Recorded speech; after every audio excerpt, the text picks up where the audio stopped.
നമസ്കാരം കൂട്ടുകാരെ. ഇന്ന് നമ്മൾ വിശദമായി പറയാൻ പോകുന്നത് ലോകമെമ്പാടും ആരാധകരെ സ്വന്തമാക്കിയ ഒരു അനിമയുടെ ആദ്യ എപ്പിസോഡാണ്. ഒരു സാധാരണ കുടുംബജീവിതത്തിൽ നിന്ന് രക്തവും കണ്ണീരുമുള്ള ഒരു ഭീകര ലോകത്തിലേക്ക് തള്ളപ്പെടുന്ന ഒരു ബാലന്റെ കഥയെ.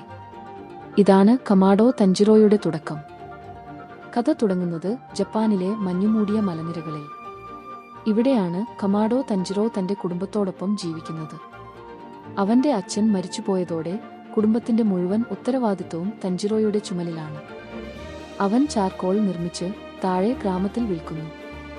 ദാരിദ്ര്യമുണ്ടെങ്കിലും ഈ കുടുംബത്തിൽ സ്നേഹത്തിനും ഐക്യത്തിനും ഒരു കുറവുമില്ല. തൻജിറോയുടെ ഏറ്റവും വലിയ ശക്തി അവന്റെ കരുണയും മനസ്സും. ഒരു ദിവസം തൻജിറോ ചാർക്കോൾ വിൽക്കാൻ ഗ്രാമത്തിലേക്ക് പോകുന്നു. അവിടെ എല്ലാവർക്കും അവനെ ഇഷ്ടമാണ്, കാരണം അവൻ സഹായിക്കുന്നവനും സത്യസന്ധനുമാണ്. പക്ഷേ ദിവസം വൈകിയപ്പോൾ ഒരു മൂപ്പൻ അവനോട് മുന്നറിയിപ്പ് നൽകുന്നു. രാത്രി മലയിൽ തിരിച്ചു പോകരുത്, രാത്രിയിൽ ഡീമണുകൾ ഇറങ്ങും. ആ മുന്നറിയിപ്പ് കേട്ട് തൻജിറോ ഒരു വീട്ടിൽ രാത്രി താമസിക്കാൻ തീരുമാനിക്കുന്നു. അടുത്ത ദിവസം രാവിലെ തൻജിറോ വീട്ടിലേക്ക് മടങ്ങുമ്പോൾ അവന് ഒരു അപരിചിതമായ രക്തത്തിന്റെ മണം അനുഭവപ്പെടുന്നു. വീട് അടുത്തെത്തുമ്പോൾ അവന്റെ ഹൃദയം വിറയ്ക്കുന്നു. അകത്തു കയറിയപ്പോൾ അവൻ കാണുന്നത് അമ്മ, സഹോദരങ്ങൾ എല്ലാവരും കൊല ചെയ്യപ്പെട്ടിരിക്കുന്നു. ആ സന്തോഷമുള്ള വീട് ഇപ്പോൾ ഒരു നരകമായി മാറിയിരിക്കുന്നു. എല്ലാവരും മരിച്ചെന്ന് കരുതുമ്പോൾ അവന്റെ സഹോദരി നെസുഗോ ഇനിയും ജീവനോടെ ഉണ്ടെന്ന് കണ്ടെത്തുന്നു. തൻജിറോ അവളെ രക്ഷിക്കാൻ ശ്രമിക്കുന്നു. പക്ഷേ അപ്രതീക്ഷിതമായി നെസുഗോ അവനെ ആക്രമിക്കുന്നു. അവൾ ഡീമനായി മാറിയിരിക്കുന്നു.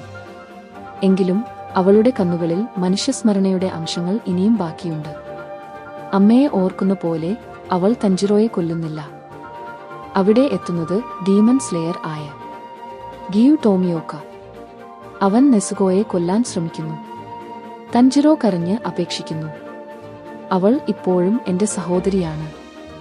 ഗിയു ആദ്യം വിശ്വസിക്കുന്നില്ല. പക്ഷേ നെസുഗോ തൻജിറോയെ രക്ഷിക്കാൻ സ്വന്തം ജീവൻ പോലും പണയപ്പെടുത്തുമ്പോൾ ഗിയു മാറി ചിന്തിക്കുന്നു.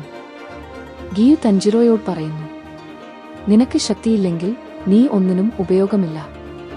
എങ്കിലും അവൻ തൻജിറോയിൽ ഒരു പ്രത്യേക മനസ്സ് കാണുന്നു. അവനെ ഡീമൺ സ്ലെയറായി മാറ്റാൻ ഒരു വഴി കാണിച്ചു കൊടുക്കുന്നു. ഉറോഗോദാക്കി സാക്കോഞ്ചി എന്ന ഗുരുവിന്റെ അടുത്തേക്ക് പോകാൻ.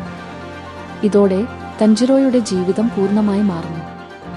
ഈ എപ്പിസോഡ് അവസാനിക്കുന്നത് ഒരു കുടുംബത്തെ നഷ്ടപ്പെട്ട ബാലന്റെ കണ്ണീരോടെ, പക്ഷേ അതിനൊപ്പം പ്രതീക്ഷയും പ്രതികാരവും നിറഞ്ഞ ഒരു യാത്രയുടെ തുടക്കത്തോടെ. തന്റെ സഹോദരിയെ മനുഷ്യയാക്കണം, ഡീമണുകളെ ഇല്ലാതാക്കണം. ഇതാണ് ധടധട ഹധടാപമ എന്ന കഥയുടെ യഥാർത്ഥ തുടക്കം. കൂട്ടുകാരെ, ഇതായിരുന്നു എപ്പിസോഡ് ഒരു മലയാളം വിശദീകരണം. ഇഷ്ടമായെങ്കിൽ ധവം ചെയ്യൂ. കൂടുതൽ മലയാളം അനിമെ എക്സ്പ്ലനേഷനെങ്കിൽ സബ്സ്ക്രൈബ് ചെയ്യൂ. അടുത്ത എപ്പിസോഡ് വേണമെങ്കിൽ കമന്റ് ചെയ്യാൻ മറക്കല്ലേ.